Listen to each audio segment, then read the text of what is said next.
ইতিহাস সম্পর্কে সামান্যতম ধারণা রাখেন অথচ চেঙ্গিস খানের নাম শোনেননি এমন মানুষ খুঁজে পাওয়া যায়। পৃথিবীর ইতিহাসে অন্যতম অপরাজিত জেনারেল তিনি। তার সমকক্ষ সেনাপতির সংখ্যা মাত্র হাতে গোনা কয়েকজন, যিনি এককভাবে জয় করেছিলেন পৃথিবীতে সবচেয়ে বেশি অঞ্চল এবং তার নির্দেশেই তৎকালীন সময়ে 4 কোটি মানুষকে হত্যা করা হয়। ধ্বংসলীলা, হত্যাকাণ্ড, চাতুর্য, ক্ষমতা এবং রণকৌশলতার এক অভূতপূর্ণ মিশেলে গড়া চেঙ্গিস খানের জীবন কাহিনী। রহস্যচক্রের এই পর্বে মঙ্গোলিয়ান সেই ভয়ঙ্কর শাসকের রহস্যময় জীবন কাহিনী উন্মোচন করা হবে। আসুন রহস্যটি উন্মোচন করা যাক।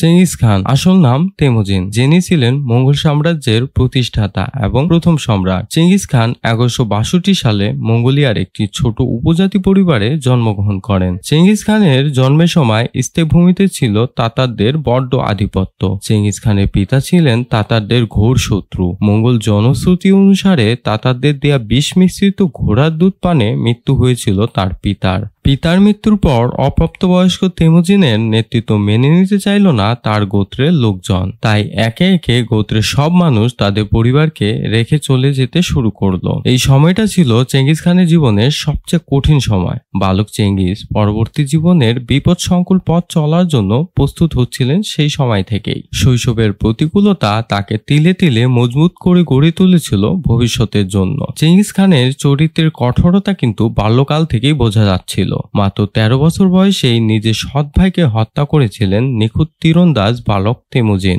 খাবার ভাগাভাগির মতো সামান্য ঘটনাকে কেন্দ্র করে এই হত্যাকাণ্ড ঘটে। তেমুজিন ধীরে ধীরে বিভিন্ন মঙ্গল এবং তাতার গোত্রকে একত্রিত করতে শুরু করে। তার দক্ষতা, সাহসিকতা এবং নির্মমতা তাকে দ্রুত নেতৃত্বে প্রতিষ্ঠিত করে। সে সময় পর্যন্ত চেঙ্গিস খানের গোত্রে সে ও তার ভাই একত্রে গোত্র প্রধানের দায়িত্ব পালন করত। কিন্তু আধিপত্য প্রতিষ্ঠার প্রশ্নে এবং চেঙ্গিস খানের মঙ্গল রীতির বিরুদ্ধ কাজে তার ভাই জমুখার সাথে বিরোধ দেখা দেয়। 1205 সালে মঙ্গোলিয়ান স্টেপ 2 শিবিরে বিভক্ত হয়ে পড়ে। একদিকে নেতৃত্বে চেঙ্গিস খান ও অন্যদিকে তার ভাই জমুখা। চেঙ্গিস খানের দুর্দান্ত রণকৌশলে জমুখা বাহিনী পরাজিত হয়। পরবর্তীতে জমুখার লোকেরাই তাকে চেঙ্গিস খানের হাতে তুলে দেয়। কিন্তু চেঙ্গিস খান তার ভাইকে হত্যা না করে পুনরায় একসাথে কাজ করার আহ্বান জানায়। কিন্তু জমুখা তার নিজের ইচ্ছাতেই মঙ্গল রীতি অনুযায়ী মেরুদণ্ড ভেঙে স্বেচ্ছা মৃত্যুবরণ করে। আর যেসব সৈনিক চেঙ্গিস খানের কাছে পুরস্কৃত হবার আশায় জমুখার সাথে বিশ্বাসঘাতকতা করেছিল,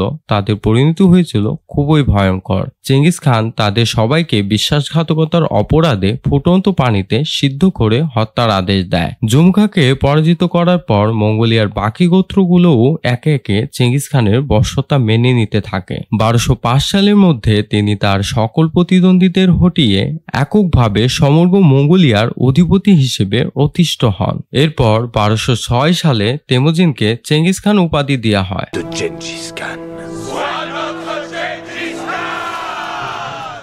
যার অর্থ রাজাদের রাজা। চেঙ্গিস খান হওয়ার পর তেমুজিন আরও 21 বছর বেঁচে ছিলেন, আর সেটাই ছিল তার জীবনের স্বর্ণযুগ। সেই সময়ের মধ্যে তিনি জয় করেছিলেন চীন, ভারত, ইউরোপ ও এশিয়ার প্রায় 1 কোটি বর্গ কিলোমিটার বিস্তৃত অঞ্চল। চেঙ্গিস খানের রাজ্য জয় করার পদ্ধতি ছিল ভয়াবহ রকমের বিভৎস। কোনো শহর জয়ের আগে সে শহরের মানুষদের নিঃশর্ত আত্মসমর্পণের আদেশ করা হতো। সেটা না মেনে নিলে শুরু হতো অবরোধ। তারপর একসময় অনাহার ক্লিষ্ট নগরবাসীর উপর চালানো হতো অতর্কিত হামলা। নারী, পুরুষ, শিশু কেউই মঙ্গল বাহিনীর বর্বরতা থেকে বাঁচতে পারেনি। মঙ্গল বাহিনী যেসব এলাকায় হামলা চালাতো সেগুলো হয়ে পড়তো জনশূন্য। হাজার হাজার বর্গমাইল জুড়ে বিস্তৃত সভ্যতা পরিণত হতো ভুতুড়ে নগরীতে।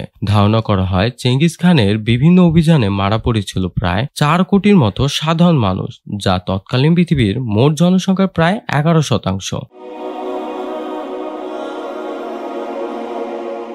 অবশেষে 1227 সালে মৃত্যু হয় পৃথিবীর বুকে সবচেয়ে বড় সাম্রাজ্য বিজেতার। চেঙ্গিস খানের সমাধি কোথায় সেটা কেউ জানে না, কারণ তার শেষকৃত্যের উপস্থিত সবাইকে হত্যা করা হয়, আর চেঙ্গিস খানের উত্তরাধিকারীরাও সেটা গোপন রাখেন। তাই আজ পর্যন্ত চেঙ্গিস খানের সমাধি এক অজানা রহস্য। এমন আরও রহস্যময় ঘটনা জানতে সাবস্ক্রাইব করে রহস্য চক্রের সঙ্গেই থাকুন। ধন্যবাদ।